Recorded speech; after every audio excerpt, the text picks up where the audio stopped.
Hi, everybody, and happy Wednesday to you. We are tracking Idalia right now. The very latest winds are at 105 miles per hour, and it's moving through Georgia right now. And because it made landfall as a stronger system, we do have concerns that we're looking at a stronger impact in some areas inland with a higher tornado risk. In fact, there are ongoing tornado alerts right now in Georgia, but also a higher flood and severe wind risk, as this is likely to hold on to hurricane strength as it moves through areas like Savannah, Hilton Head Island, and Charleston. Thank you, folks, for tuning in. Our commitment here today is to give you around-the-clock coverage of this storm as it moves through Georgia, South Carolina, and even into North Carolina by tomorrow morning. And what we're doing right now is on-the-hour cut-in. So Perella will have the very latest on WYFF News 4 at 11 o'clock, and then WYFF News 4 at noon. And then Griffin will have a 1 o'clock update. And then from 2 o'clock on, I'm going to keep you posted with those hourly updates, where the storm is, what the winds are like, and where there are tornado concerns.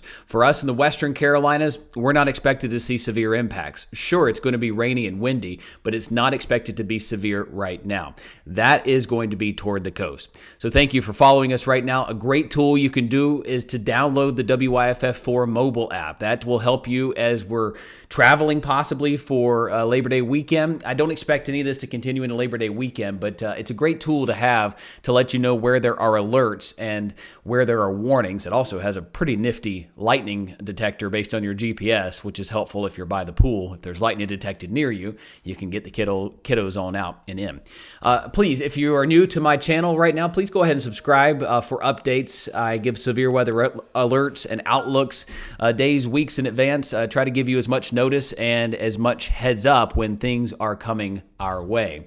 And in this case, we are watching Idalia. Right now, things are still strong with this storm as it's moving toward the north here at about 18 miles per hour. Winds are sustained at 105 miles per hour. That pressure is now at 964.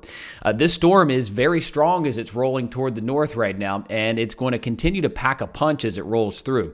I've got the comments up here on YouTube, Twitter, the WYFF page, kind of got a command center here. Please, if you will, let me know where you're watching from. I see Spartanburg's in the house.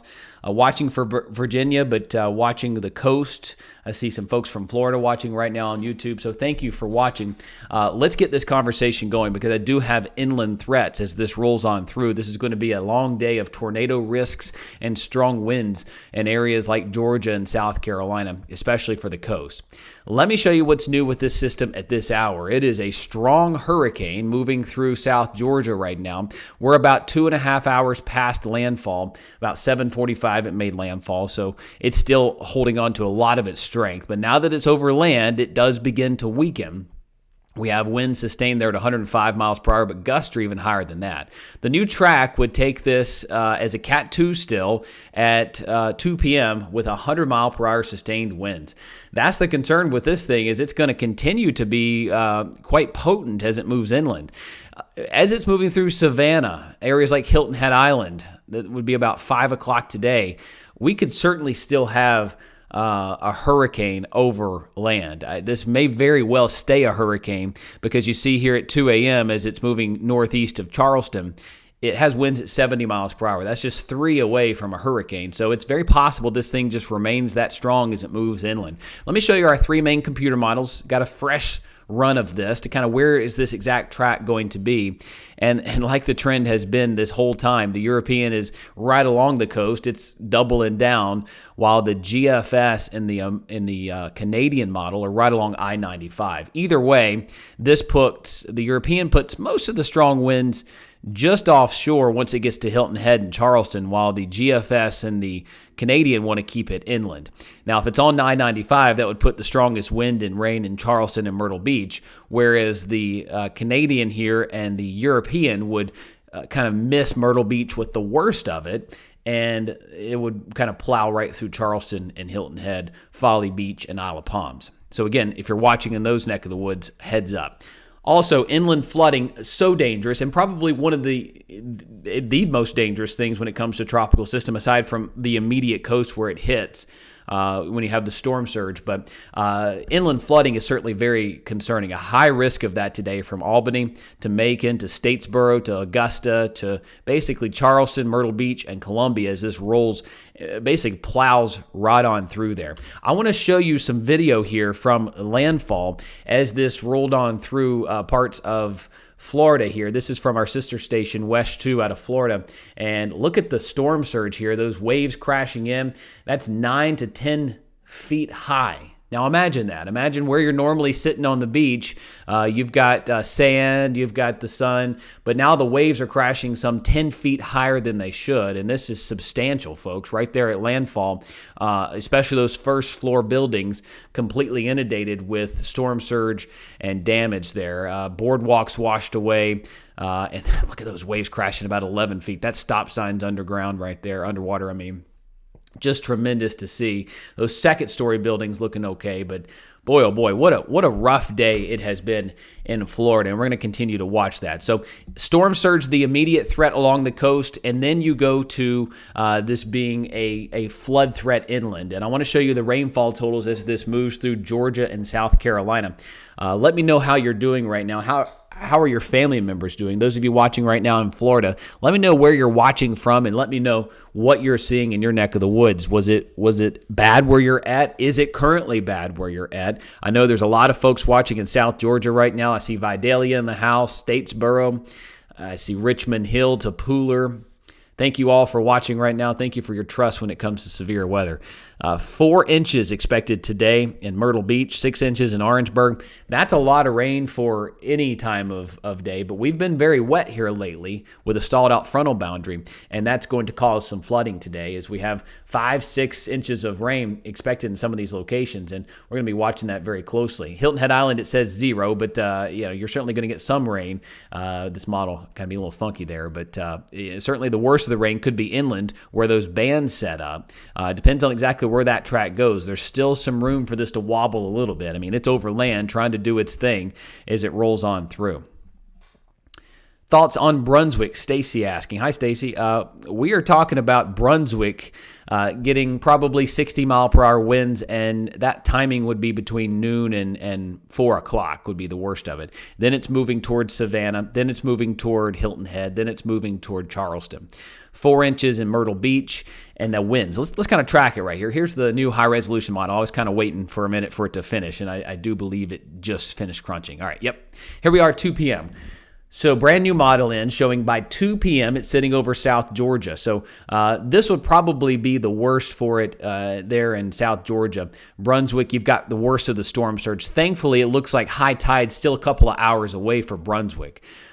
So things would be okay storm surge wise. You're just looking at wind. And notice how it did say just a minute ago that Hilton Head was going to see 0 rain. Well, it's certainly going to rain some in Hilton Head, but certainly the heaviest rain is going to be on the north side of this track. And it's possible as this thing's rolling through, there's a little bit of a dry thing wrapping around here. Most of this moisture is streaming in from the coast right here. So, of course, this area on the north side is going to be very wet, but this thing's wrapping in some dry air right here to where if you're kind of on the southeast side of this landfall, rainfall totals will be significantly lower in those areas. Does that make sense?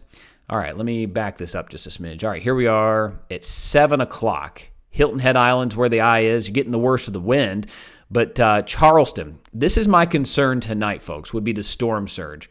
Charleston to Myrtle Beach, we've got high concerns here for storm surge values that could be a little bit higher than you're used to seeing, especially because this coincides with high tide this evening, as well as a king tide, the lunar cycle, such that we're going to get an extra high tide in these areas. Charleston to Myrtle Beach, this could be certainly a bigger surprise for some of those areas. And then by 7, 8, 9 o'clock, the western Carolinas are drying out. We're just going to get some wind and rain today, nothing severe, and not a whole lot of rain to speak of. I mean, it's going to be raining, but just not heavy.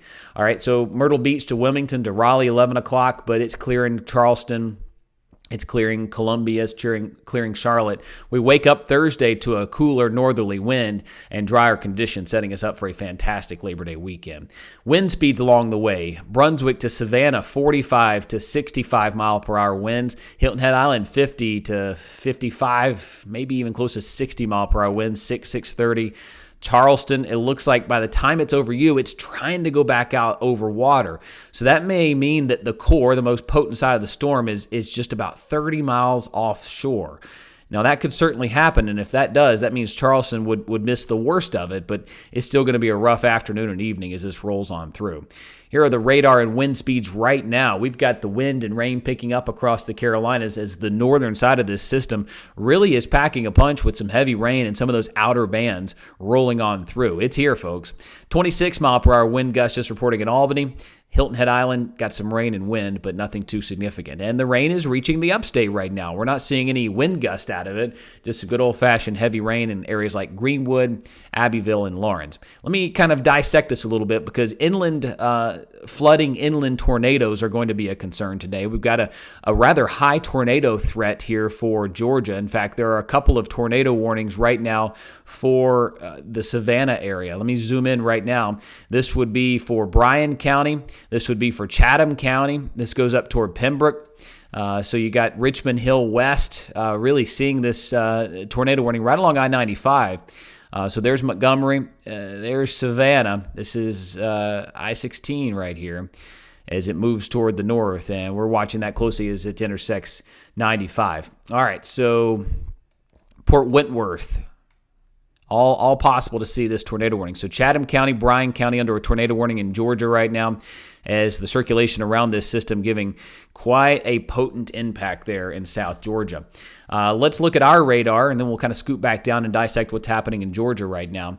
Live Super Doppler 4 stretching across the area, picking up on some showers, but nothing severe, nothing significant right now, but this thing's pushing in, and we'll get some wind and rain today, but nothing severe. As I pull out a little bit, here come some of those heavier bands, and there is a chance today. I'll show you the flood watch here for Union, Lawrence, and Greenwood County. I don't expect a tremendous amount of rain, but just enough, given the wet grounds that we've had, that we could have some flooding in some of these locations. Let me go back here to the radar because I want to scoot down to Charleston's radar here and kind of stretch into this storm in Bryan and Chatham County. This is the Charleston radar looking out for this. Got some lightning, got some wind right there. Let's see if the velocity is showing much. A little bit here across 95 and 17 there in Richmond Hill where this possible tornado is located in parts of South Georgia right there. So again, watching that very closely as we're watching this push toward the north right here, a tornado warning here in Chatham County, Bryan County, Georgia. All right, so let's look at storm reports. What else do we have here? Severe threat today. A high risk where that tornado warning is located northeastbound through Savannah, Hilton Head, Charleston, and Myrtle Beach for severe weather today. You got two things coming in. You got some strong winds that could be sustained around 60, 70 miles per hour with gusts even higher than that. And we'll watch this because this could very well remain a Category 1 hurricane as it rolls through Charleston, Hilton Head, and Myrtle Beach.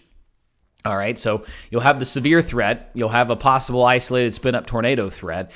Depending on the track, okay, that's going to be key here is if the track is something like this, that's going to put the core of the worst winds out here in the water. The same can be true if the track is something like some of those models are showing up I-95. That would put the worst of the winds and the severe threat right here in some extremely populated areas of Hilton Head Island, Charleston, and Myrtle Beach. All right, so those areas could get more severe weather. Tomorrow, it's all gone. Tomorrow into Saturday, we're looking fine. So timing in the upstate, you're planning out your day. You've got after-school practices. You've got school pickup. I know some of you asked about school buses. Will they have problems today? I don't think so. I'm not an expert. That's above my pay grade on school buses and what they can handle. But from what the school officials tell me, 45 mile per hour gusts, they got to shut it down. They can't bring kids home in that kind of wind. So I don't think we're going to reach that during school let-out time. I know Tim Waller and the folks Greenville County. I mean, they're on top of it, and they're in constant communication with meteorologists to try to keep you safe. So I don't see that being a problem today. It will likely be raining and maybe even storming 3, 4, 5 o'clock. And that rain will continue through about 7 or 8. And you see it tapers off. Those rain chances begin to go down by about 9, 10, 11 o'clock. Brand new computer model here for you. Shows that rain coming in. We'll have some gusty winds with this as well, 6:30, 7 o'clock. And then it pulls on out by 10 o'clock, and then by midnight, we've got clearing skies across the area, setting us up for a fantastic Thursday, a fantastic Friday, and really going into Labor Day weekend. So that's the way things are shaping up right now, folks. If you have not already, you're new to this channel, please go ahead and subscribe to the channel.